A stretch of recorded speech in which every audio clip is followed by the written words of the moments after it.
안녕하세요. 우리 장주희 아나운서가 굉장히 이렇게 장황하게 이렇게 막 특별하다 이렇게 얘기를 했는데 그 특별하다는 의미는 굉장히 힘들다 이런 의미입니다. 굉장히 어려운 주제를 여러분들과 함께 이제 나눠보게 될 텐데 다 다룰 수 없고요. 그 이제 한 부분 어쩌면 여러분들과 생각이 많이 다를 수도 있기 때문에 마음을 좀 열어놓고 우리들이 좀 수용성 있는 자세로 말씀을 들었으면 좋겠다는 생각이 듭니다. 제가 이 어려운 주제를 풀어가기 위해서 제가 조크를 하나 하려고 했는데 반응이 어때야 되겠죠? 네, 그냥 알아서 잘 하세요. 어떤 교회에서 있었던 일인데요. 꽤 큰 교회였던 것 같아요. 어떤 목사님이 이렇게 설교를 하는데 그날따라 이렇게 마이크 상태가 굉장히 안 좋았던 것 같아요.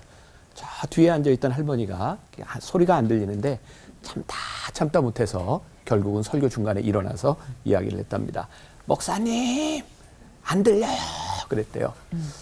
뭐 그냥 그렇게 지나갔으면 될 일을 또 앞에 또 그런 일이 있으면 꼭 나서기를 좋아하는 어떤 남자가 일어나더니 할머니를 보고 이렇게 얘기했답니다. 괜찮아요 할머니 들을 게 없어요. 제가 조금 그랬어요. 네. 그 얘기를 들으면 제가 이렇게 표현을 해봤어요. 웃픈 이야기다. 웃긴데 슬픈 이야기다. 이 교회에서 특히 말씀을 전하는 이 목회자들에게 있어서 가장 슬픈 것이 있다면 들을 게 없다. 이런 이야기겠죠. 그러니까 우리가 이제 들을 게 있는 그런 말씀들을 우리들이 이렇게 나누고 함께 이게 해야 될 터인데 이 창세기는 우리들에게 굉장히 중요한 주제를 우리들에게 말씀하고 있는데 잘못하면 이게 우리의 신앙에 굉장히 이제 걸림돌이 될 수 있는 부분이기도 하고 그래서 오늘 이제 뭐 창세기부터 이렇게 이제 쭉 66권을 공부해 나가게 될 텐데 오늘 무엇을 우리들이 들을까 이런 기대하는 마음으로 시작했으면 좋겠고요. 벌써 시간이 많이 갔네요. 창세기는요 우리들이 중요한 관점을 가지고 볼 필요가 있다는 생각이 듭니다. 창세기는 아주 크게 보면 둘로 딱 나누어집니다. 1장부터 11장까지 창조의 이야기가 나누어져 있고요. 또 11장부터 50장까지 우리가 잘 알고 있는 족장들의 이야기가 있습니다. 근데 제가 창세기를 이렇게 보면서 저는 이제 구약 개관이라고 하는 성경 공부 교재를 쓴 사람인데 제가 뭐 구약을 전공한 사람은 아니고요. 교인들과 이 말씀을 나눠야 되겠다 하면서 고민하면서 썼던 교재가 있습니다. 그런데 그 전체 책 중에 한 3분의 1 가까이가 창세기에 집중되어 있습니다. 저는 성경을 이해하는데 창세기가 굉장히 중요한 부분일 거라고 생각하고 아마 저 다음에 목사님 두 분이 좀 이제 주제들을 다뤄주실 거고 저는 개괄적인 이야기를 좀 하려고 합니다. 1장부터 11장까지는 창조에 대한 이야기가 나와 있는데 창조에 우리가 잘 알고 있는 하나님이 이 세상을 만드신 이야기 그 다음에 인류의 타락에 관한 이야기가 나와 있고 그 다음에 하나님께서 바벨탑 사건으로 인하여 인류를 흩으신 이야기를 하고 있어요. 저는 이렇게 생각합니다. 창세기 1장부터 11장까지는 굉장히 중요한 믿음의 고백입니다. 이 성경에 나와 있는 신앙인들의 고백은요, 창조하신 하나님께 대한 놀라운 고백, 놀라운 찬양으로 계속 되어지고 있습니다. 그래서 창세기를 여러분들이 볼 때 1장부터 11장까지는 과학적인 견지에서 보는 것은 성경을 조금 오해하는 것일 수 있다. 창세기 1장부터 11장까지는요, 우리 믿음의 사람들이 하나님이 우리를 창조하셨고, 우리가 이렇게 타락하게 됐고, 하나님이 우리를 구원하신다고 하는 그 역사를 우리들이 믿음으로 고백하는 겁니다. 제가 여기에 조금 여러분들과 이견이 있을 수 있다라고 생각하는 건 뭐냐면, 이것이 신앙의 고백이기 때문에 창세기 1장부터 11장까지를 우리들이 과학적으로 자꾸 증명하려고 하는 것은 우리들이 어쩌면 조금 오류에 빠질 수도 있다. 왜? 그건 증명에 대한 말씀이 아니라 고백에 대한 신앙 고백에 대한 말씀이기 때문입니다. 여러분들이 1장부터 11장까지 볼 때는 조금 시각을 달리해서 나는 하나님께서 창조하신 이 세상에 대해서 인류가 가지고 있는 이 근원적인 죄와 구원에 대한 문제에 대해서 우리는 믿음으로 이 성경에 고백하고 있는가, 그런 고백의 관점에서 1장부터 11장까지를 보는 것이 좋겠다. 이제 12장부터 50장까지는 우리가 잘 알고 있는 족장들에 대한 이야기가 나와 있습니다. 자, 첫 번째 족장 아브라함, 그 다음 이삭, 그 다음 야곱, 그 다음 요셉. 아이고, 굉장히 제가 마음이 답답해지려고 그래요. 네 명의 중요한 인물들 아브라함, 이삭, 야곱, 요셉에 대한 이야기가 12장부터 50장까지 쭉 나와 있습니다. 근데 이 족장들의 이야기는 무엇인가? 이 창조의 이야기가 하나님께서 온 우주를 창조하신 이야기를 하고 있다면 12장부터는 하나님의 선택에 대한 이야기가 나와 있습니다. 그리고 하나님의 선택에 대해서 이 족장들은 어떻게 순종했는가? 그러니까 창세기 12장부터 50장까지 우리들이 말씀을 볼 때 굉장히 중요한 주제가 있는데 그것은 선택하신 하나님을 향하여 우리는 어떻게 순종할까에 대한 이야기를 우리들이 이 안에서 잘 보아야 되는 거예요. 우리들에게 종종 이런 의문이 생겨요. 하나님은 왜 아브라함을 선택하셨어요? 어떻게 생각하세요? 우리가 분명히 알아야 될 것이 있습니다. 선택은 누가 하셨어요? 하나님이 하셨어요. 선택받은 우리들은 하나님께 어떻게 순종할 것이냐에 대한 리스판스, 응답에 대한 문제가 남아있어요. 근데 우리는 굉장히 건방지게 하나님한테 왜 걔를 선택하셨어요? 하나님이 이러실 것 같아요. 내 마음이다. 이건 하나님의 주권에 대한 부분입니다. 그러니까 우리가 하나님의 주권을 이해해야 우리들이 거기에 어떻게 응답할 수 있을까가 되어 있는데 계속 하나님한테 시비를 걸기 시작하면 우리들의 응답이 순종이 제대로 이루어지지 않습니다. 선택은 하나님의 몫입니다. 오늘 우리가 이렇게 하나님의 말씀을 듣고 있는 믿음의 사람으로 여기 앉아 있다는 것만으로도 우리는 벌써 하나님 앞에 선택받은 사람들입니다. 그럼 우리들에게 주어진 문제는 뭘까요? 순종에 대한 부분입니다. 우리들이 말씀으로 살아갈 것이냐 그렇지 않느냐에 대한 문제죠. 여러분 근동지방의 역사를 보면 그 사람들의 풍습을 보면 이 축복권이라고 하는 것이 어떻게 내려가냐면 늘 장자를 통해서 내려갑니다. 그런데 보세요.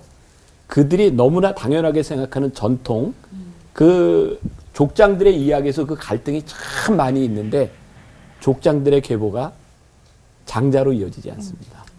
무엇을 이야기하고 있을까요? 여러분들 이삭이 나기 전에도 물론 그 사라의 몸에서 나지 않았지만 또 다른 아들 이스마엘이 있었습니다. 근데 하나님은 이삭을 통해서 또 야곱과 에서의 이야기에서 보는 것처럼 야곱은 에서의 발뒤꿈치를 잡고 나온 사람입니다. 요셉도 첫째 아들이 아닙니다. 근데 성경은 참 신기하죠. 그래서 우리들에게 이야기하는 겁니다. 하나님의 축복이 내려가는 것은 육신의 혈통과 우리들이 생각하는 어떤 족속에 대한 문제가 아니라 누가 하나님 앞에 영적인 장자가 되느냐에 대한 부분이죠. 또 하나 중요한 메시지를 우리들에게 야곱을 통해서 알려주고 있어요. 야곱, 여러분 성경 보면서 제일 기분 나쁘게 기분 나쁜 것 중에 하나가 야곱이 축복받은 거 아니에요?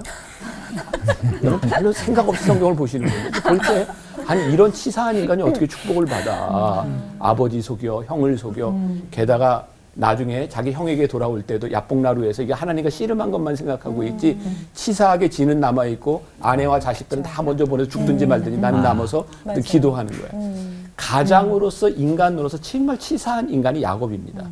근데 참 신기하죠. 하나님은 야곱에게 그 축복이 내려가도록 하세요. 또 깨닫는 게 있어요. 아, 자격의 문제가 아니구나. 하나님은 우리의 자격으로 일하시는 분이 아니라 우리의 부족함에도 불구하고 치열하게 하나님 앞에 매어 달리고 부족하지만 하나님 앞에 기도하는 사람을 통해 이 축복이 내려가고 있구나. 또 요셉의 이야기를 통해서 하나님이 놀라운 걸 알려주시죠. 그의 고난은 하나님께서 준비하신 것이고 그들의 악조차도 선으로 만드시는 하나님의 역사를 우리들에게 보여주고 있어요. 그러니까 여러분들이 창세기는요 1장부터 50장까지 우리들이 인간이 안고 있는 거의 모든 문제들을 이 안에 가지고 있어요. 근데 중요한 것은 하나님의 선택과 우리의 순종이라고 하는 그런 도식 속에서 이 성경을 보기 시작할 때 조금 더 새로운 지경이 열려지지 않겠는가. 저는 이렇게 성경을 보는 방법에 대해서만 여러분들에게 말씀드리고 아마 책임을 제가 두 목사님에게 남겨드리니까 잘 설명을 해주시리라 믿습니다. 기도합시다. 하나님, 우리가 때때로 말씀을 보며 이해할 수 없을 때가 참 많이 있습니다. 근데 성경은 우리들에게 너의 이해보다 더 중요한 것이 하나님을 신뢰함이라고 말씀하고 있습니다. 아멘. 오늘 우리를 부르신 하나님 앞에 응답하며 순종하며 또 하나님의 말씀과 하나님의 뜻을 알아가는 귀한 하나님의 사람들이 되게 하여 주옵소서. 아멘. 예수님의 이름으로 기도했습니다. 아멘. 아멘.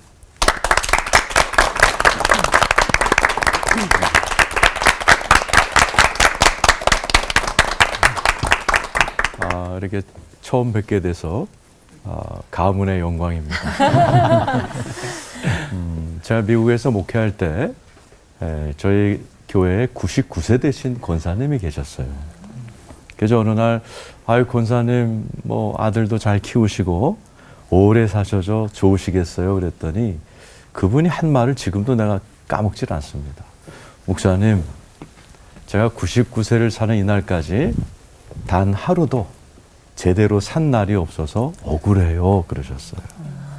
저는 그것이 굉장히 마음에 와닿았고 목회자로서 제일 많이 듣는 질문이 목사님 왜 사는지 모르겠어요. 이런 질문을 자주 받곤 합니다. 그래서 창세기를 우리가 들여다보는 입장에서 하나님은 인간을 왜 창조하셨을까? 나는 왜 창조하셨을까? 좀 돌아보는 시간을 갖는 게 좀 의미가 있을 것 같아서 인간 창조의 목적에 대해서 말씀을 조금 나누려고 합니다. 하나님께서 창세기 1장 27절 28절에 하나님의 형상을 따라서 인간을 창조하시면서 생육하고 번성하고 땅에 충만하고 정복하고 다스려라. 인간을 창조하셨죠. 근데 인간은 이 땅을 다스릴 만한 아무것도 없습니다. 사자의 이빨도 없고 곰의 발바닥도 없고 하나님은 어떻게 우리로 하여금 이 땅을 다스리도록 하셨는가? 창세기가 가르쳐주고 있죠. 하나님께서 1장에 목적을 만드시고 2장에는 인간을 묘사하는 첫 번째 단어가 나옵니다. 2장 5절에 땅을 갈 사람. 땅을 갈 사람이 없으므로 비가 내리지 않고 땅에서 안개만 내려오더라. 땅을 갈 사람이라는 단어가 나오죠. 이 땅을 갈다 할 때 이 갈다가 아주 중요한 단어입니다. 히브리 말로 아바드라는 뜻인데 두 가지 큰 의미가 있습니다. 첫 번째는 하나님께 예배하다라는 뜻입니다. 인간은 하나님께 예배해야 돼. 그로부터 공급받는 은혜가 있어야 됩니다. 두 번째는 일하다, 봉사하다라는 뜻이 있습니다. 둘 다 영어로는 serve입니다. 그래서 영어로 주일 예배를 뭐라고 그러죠? Sunday service라고 그럽니다. 그래서 예배와 일을 통하여 세상을 섬기며 다스려 나가는 것이 인간의 목적입니다. 그래서 하나님은 아담을 창조하실 때 이 목적대로 만들어 가십니다. 여러분 아다시피 하나님으로 흙으로, 원어는 먼지로 되어 있죠. 먼지로 만든 이 인간의 코에 생기를 불어넣습니다. 하나님께 공급받는 그러한 생기를 가지고 지혜와 지식을 가지고 아담과 하와는 에덴 동산을 경작해 나갑니다. 다스려 나갑니다. 온갖 동식물의 이름을 아담이 다 줬습니다. 꽤 넓은 영토를 아담이 에덴으로, 에덴이 말이 기쁨이라는 뜻이죠. 잘 다스렸던 것 같습니다. 그리고 인간은 그뿐만이 아니죠. 이 아바드라는 뜻에는 섬긴다라는 뜻이 있습니다. 바로 이 에덴 동산에서 4개의 강줄기가 동서남북으로 뻗어나갑니다. 그리고 첫 번째 강인 비손강이 하윌라 땅을 돌 때에 성경에서 최초로 돈이라는 단어가 나옵니다. 눈이 번쩍하시죠? 네, 저는 목사가 되기 전에 은행을 다녔습니다. 돈의 역사, 금융 이런 걸 늘 보면서 자랐죠. 우리가 쓰는 이런 10,000원짜리, 50,000원짜리 지폐가 나온 것은 1800년대에 영국 파운드화가 처음이고 그 오랜 세월 인간들의 경제는 금과 은이었습니다. 네, 바로 창세기 2장 12절에 금과 정금과 보석이 나옵니다. 유대인들은 이 귀절을 이렇게 해석합니다. 하나님이 주신 생기를 공급받은 인간이 에덴이란 일터에서 이를 함으로 받은 축복을 가지고 하윌라란 말은 모레알이라는 뜻입니다. 유대교에서 인간론은 2개입니다. 하늘의 별들, 땅의 모레알 같은 사람들. 모레알이란 말은 평범하고 작은 우리가 늘 만나는 이웃들, 가족들, 고객들을 이야기하죠. 내가 가진 하나님의 생기를 가지고 일한 축복을 가지고 모래알 같은 사람들을 도울 때 하나님은 그 모습을 보면서 야, 그게 내가 너를 창조한 목적이다. 내 생기를 공급받고 예배를 통해서 또 너 일을 통해서 받은 축복으로 모래알 같은 사람을 섬겨라. 그러면 내가 정금을 계속 부어주겠다. 이게 인간 창조의 목적으로 유대인들은 해석을 하고 있고 그것이 맞다고 생각됩니다. 그래서 창세기 12장에서 50장까지 김병삼 목사님이 얘기하신 대로 모든 족장들은 그 패턴으로 살아갑니다. 아브라함 가는 곳마다 제단을 쌓았습니다. 그리고 그 일을 통해서 어느 날 아비멜렉과 비골이라는 이방인이 와서 이렇게 얘기하죠. 네가 무슨 일을 하든지 하나님이 함께 하시는도다. 일을 하는데 이방인들 눈에 하나님이 함께 하는 게 보이는 거예요. 이삭도 똑같은 얘기 듣죠. 아비멜렉이 찾아와서 네가 무슨 일을 하든지 하나님이 함께 하심이 우리 눈에 보이는도다. 야곱 역시 하나님께 제단을 쌓습니다. 그리고 바로를 축복하고 그 아들이 요셉은 하나님이 종으로 팔려가건 아니면 감옥에 가건 하나님이 함께 하심으로 그를 형통케 하셔서 7년 흉년 때 모래알 같은 중동 지역 사람들을 먹여 살리면서 하나님께 영광을 돌리는 일을 해냅니다. 이것이 인간 창조의 목적이죠. 성경 전체의 주제이기도 합니다. 다윗, 하나님께 다윗의 장막에서 예배하면서 가장 넓은 영토를 다스렸지요. 느헤미야, 하나님께 예배하면서 주시는 지혜로 단 52일 만에 무너진 예루살렘 성벽과 무너진 사람들의 마음까지 회복해서 그들이 기뻐하는 소리가 멀리까지, 먼 이방인들의 귀에까지 올리게 하는 하나님 나라의 일을 회복시키시죠. 예수님께서도 오셔서 마지막 유언이 뭐였습니까? 성령이 임하시면 너희가 권능을 받고 예루살렘 그리고 유대 사마리아 땅끝까지 이르러 증인이 되라. 이 권능이란 말이 합성어입니다. 두나미스라는 단어를 원어에 찾아보면 두 가지 뜻이 나와요. 첫 번째는 영성입니다. 하나님과의 관계에서 오는 영적인 공급. 두 번째는 역량입니다. capacity. 목사는 목사로서의 목회를 잘하는 역량, 연예인들은 또 연예계를 잘하는, 비즈니스맨은 비즈니스를 잘하는 역량. 이것이 아우러진 단어가 두나미스라는 신비한 단어죠. 하나님께로부터 영성의 능력을 공급받고 그리고 각자의 역량을 통해서 땅끝까지 이르러 증인되라. 이것이 성경 전체를 이루는 경작할 사람이라는 한 가지 주제입니다. 오늘 이 자리에 계신 모든 분들이 하나님으로부터 생기를 공급받으시고 여러분들의 일을 통해서 이 세상을 하나님 나라로 경작해 나가고 섬겨 나가는 여러분 되시기를 축원합니다. 아멘. 기도하겠습니다. 하나님 아버지, 오늘 이 자리에 계신 모든 분들과 청취자들에게 하나님의 생기를 불어넣어 주옵소서. 아멘. 그리고 하나님께서 각자에게 역량을 불어넣어 주셔서 각자의 일터, 가정, 그리고 인생에서 하나님 나라를 경작해 나가며 이 땅을 다스려 나가며 하나님 나라를 이루어 나가는 우리 모두가 되게 하여 주시옵소서. 아멘. 예수님의 이름으로 축복하며 기도드립니다. 아멘.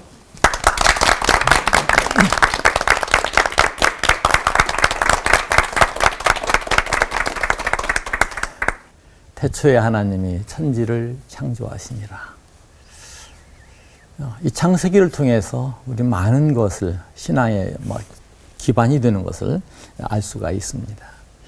우주 만물이 어떻게 만들어졌는가? 우주 만물을 만드신 하나님은 어떤 분이신가? 더 나아가서 오늘 우리 이 사람의 본질은 무엇인가? 우주 만물의 근거와 사람의 본질을 알 수가 있습니다.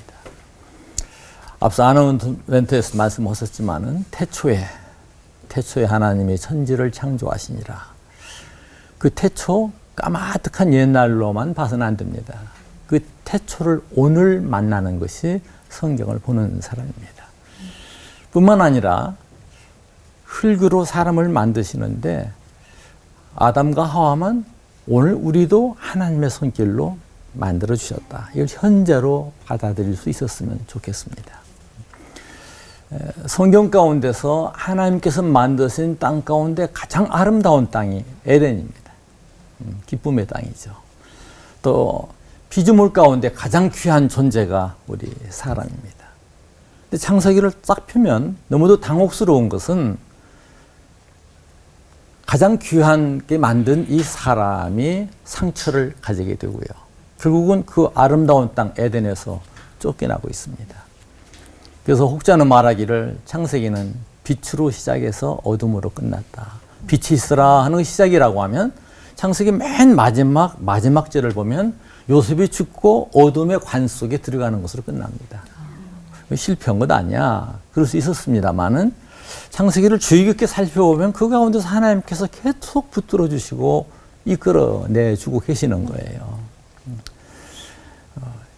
예를 들어서 아담과 하와가 소위 타락했다 하는 지경에 이르렀을 때 그 아담과 하와에게 가죽옷을 만들어 주시고 자기 동생을 죽인 끔찍한 범죄자인 이 가인에게도 죽음을 당하지 않도록 표를 주시기도 했고 이제 끝났다 싶을 때 셋을 주어서 그 대를 이어가게 하셨고요.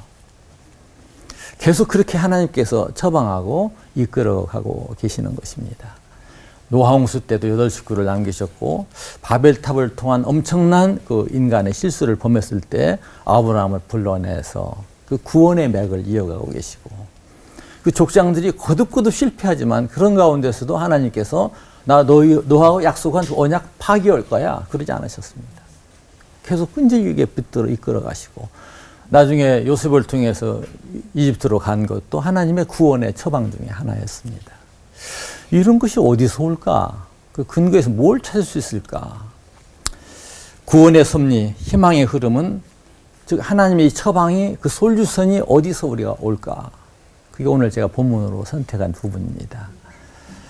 여호와 하나님께서 땅의 흙으로 사람을 지으시고 생기를 그 코에 불어넣으시니 앞서 목사님께서 생기를 다 받기를 원한다고 말씀하셨는데요. 그러니까 이 생기를 코에 불어넣으셔서 생명이 되니라 사람이 되었다 하는 그런 말씀입니다. 사람에는 두 가지 요소가 있어요. 하나는 흙입니다. 그리고 하나님께서는 그 코에 불어넣으신 생기입니다. 흙은 그냥 아파르, 더 구체적으로 표현하면은 앞서도 말씀하신 대로 먼지입니다. 티끌입니다. 그냥 흙도 아니에요. 먼지와 티끌을 지어서 만드셨는데 그 코에다 하나님께서 니스마타, 하임, 생기를 훅 불어넣으시니까 사람이 되었다. 생명이 되었다 하는 말씀입니다.